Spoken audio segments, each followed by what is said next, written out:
Hello everyone, Miss Carrie here from Miss Carrie's Creations. In today's 5-Minute Cricut class, I'm going to show you two ways to create the fill for a title cut file. I'm using the Windows version of Design Space. If you're using the mobile app, your screen will look a little different than mine. I have gone ahead and selected a title cut file from HipKit Club, and I uploaded it to my device and added it to my canvas. Now, if you're like me, you have quite a few favorite SVG sites that you use. I've listed my favorites in the description below, along with a link to this cut file. When you're creating the fill for a title cut file, it works best to make the design much larger than you need it. The tools we're using today do a better job with a larger image than a smaller one. This title file has two parts, the outline happy and the solid word days. Before I create the fill for the word happy, I need to ungroup these. It's important not to resize either of these images because that would alter the design and change the proportions of the title. I'm going to share two ways to create the fill for the word happy. The first is more of a puzzle piece fill, which works with most titles. We're going to select the word happy and duplicate it. You can right-click your mouse and choose duplicate, or tap on the duplicate icon here. I'm going to pull this off to the side so that we can create our fill. I'm also going to make some changes to the material color so that you can tell the difference between the two pieces I'm working with. We're going to select this image here and tap on the contour icon in the lower right corner. I have a few more 5-Minute Cricut classes that explain how the contour tool works. It is designed to remove contours or cuts from the image.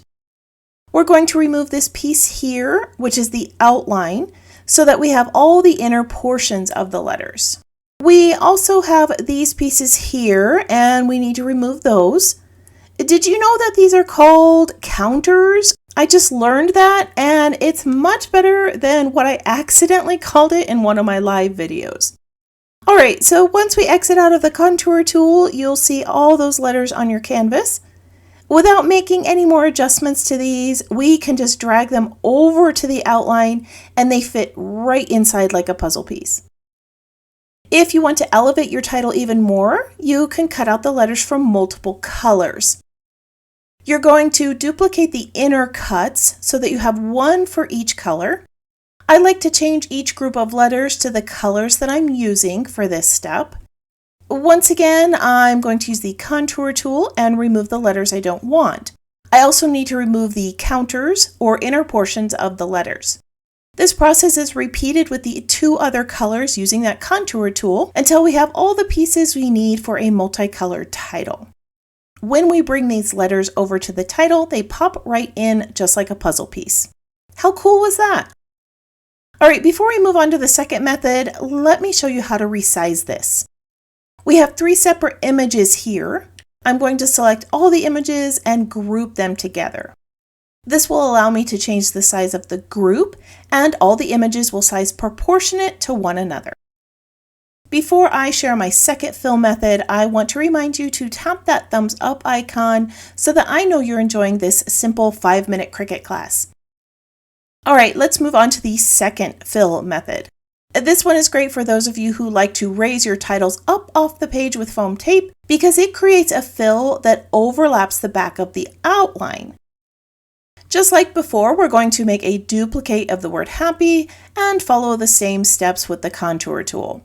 We have removed the outline and the counters of the letters, so we have just the puzzle piece images. This time we're going to use the offset tool to make these a little larger so that they can adhere to the back of the outline. I have shared this offset tool in multiple videos here on my channel and in my membership playlist.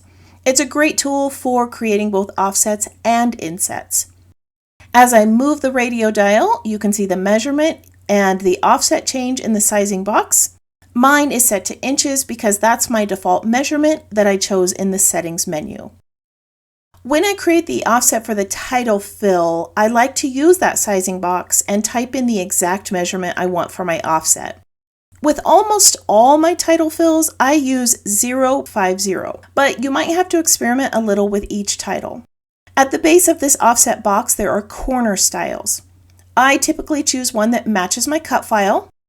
I'm going to tap on Apply, and another image will appear in our Layers panel that's labeled Offset. You can see that it's slightly larger than our original letter images. When I bring this over to my outline, it overlaps that outline, and when I send it to the back, it fills in my title perfectly. If you feel like there isn't enough of an overlap, don't try to make this larger. It's going to cause distortion to those fill pieces. Instead, you'll need to select the original letter images and use the offset tool to make them larger. When all the pieces are created, you can group them together, just like before, and size them to fit your project. How simple was that? 2 ways to fill those awesome title cut files you have in your collection. I hope that you enjoyed today's 5-minute Cricut class. Don't forget to like and subscribe so that you don't miss out on more 5-minute Cricut classes that I have for you this month. I hope you have a wonderful week, and I can't wait to see what you create.